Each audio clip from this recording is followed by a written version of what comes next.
Welcome to Subramani. This is the fourth chapter that we are going to do. Right? You can see it. So, chapter 4 deals with retirement and a great Indian family. How are you going to deal with your family for your retirement? So, let me tell you a story of this is a company called Global Trust Bank. Many of you remember it. So, one Mr. Vardarajan, a person whom I knew, had an account in Global Trust Bank.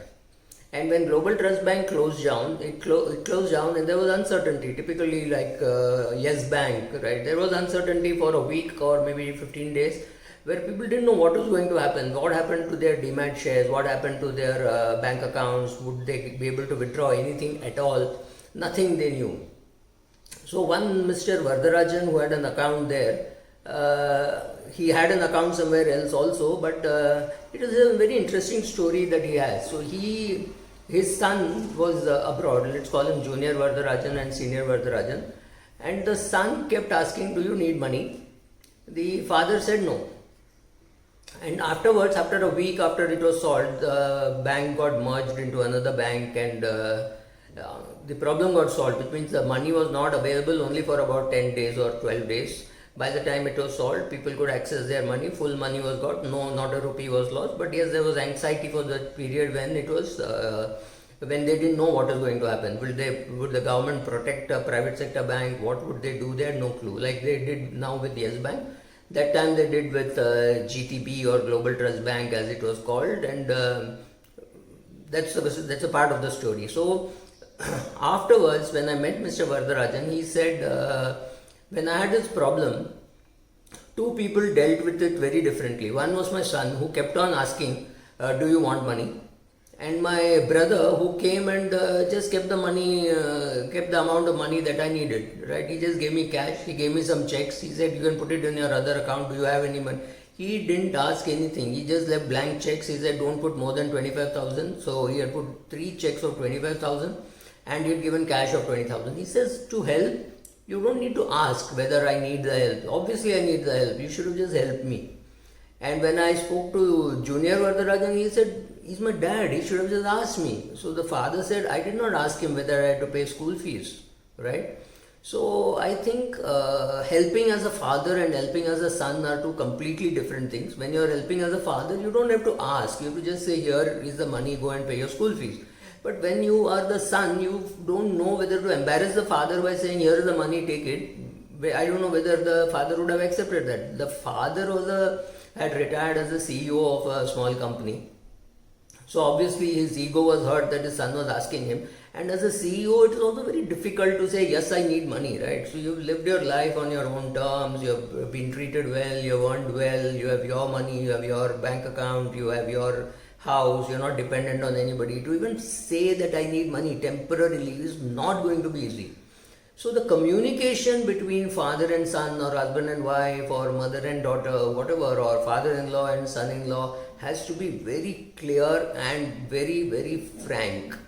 You should be able to say, "Look, there is money here. If you want, you can take it." I don't know how it is. Each person has to handle it himself.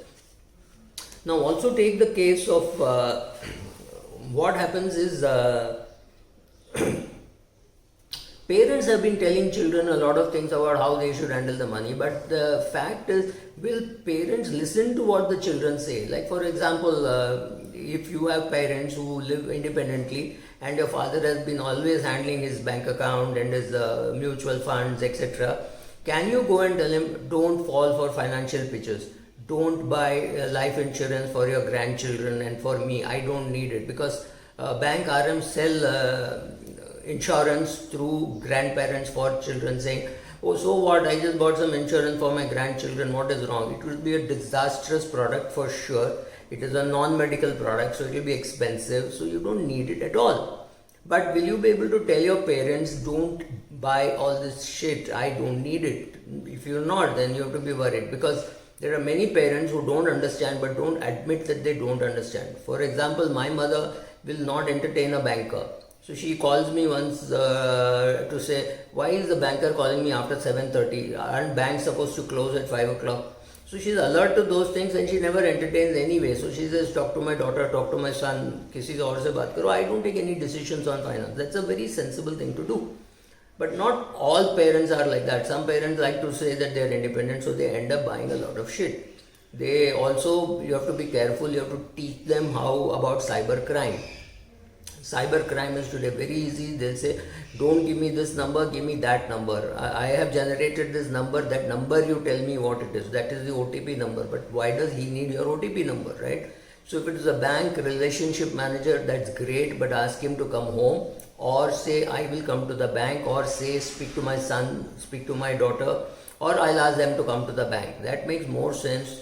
Be more careful. So let me also tell your parents that all the investments should be held in anyone or survivor, which is either or survivor, and still have a nominee, right? For example, in a neighboring building, husband and wife both admitted to hospital, both succumbed to coronavirus, right? So if normally the assumption is if husband and wife are holding it jointly, why is it necessary to put a nominee? Because both won't die at the same time. But in this case, they died within 5 days of each other. Now within those 5 days, nobody had the thought process or the willingness or time to think what to do about financial assets, because both mother and father were in the hospital. Father died, 5 days later mother died. Right, so children were also busy. 2 children were also in the hospital. So, of course, they were aged. They were 78 and 73. But still, the fact that you didn't get enough time. So, please remember, if you can make the thing in joint names, 2 joint names and 2 or 3 nominees. If you have not made up your mind how you want to split the assets, make it in both your children's names, right? I mean, have both of them as nominees. That is perfectly all right. So please be sure this is a corona thing, not what I've written in the book, but this is a corona addition to this article which I have, to this post or chapter which I have written, right? So be careful about that.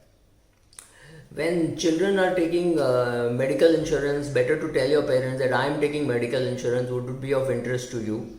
Our company is buying, and for others also, you can also come and join us in the meeting, because if you want insurance, I can pay for that insurance and it will cost me very little. Are you interested in doing that? Many children have no clue how much of insurance their parents have, and I think that's a shame. You've got to take charge of your parents' financial assets, whether you accept it or not. You have to be responsible towards it. So speak to your siblings and say, I need to know what they have and what they don't have. And they also should cooperate with you and tell you what they have and what more do they need, right? Then there are other problems like, not being able to decide how to distribute the assets. One daughter is doing very badly and son is doing extremely well. So the parent feels that he should give all the money to the daughter.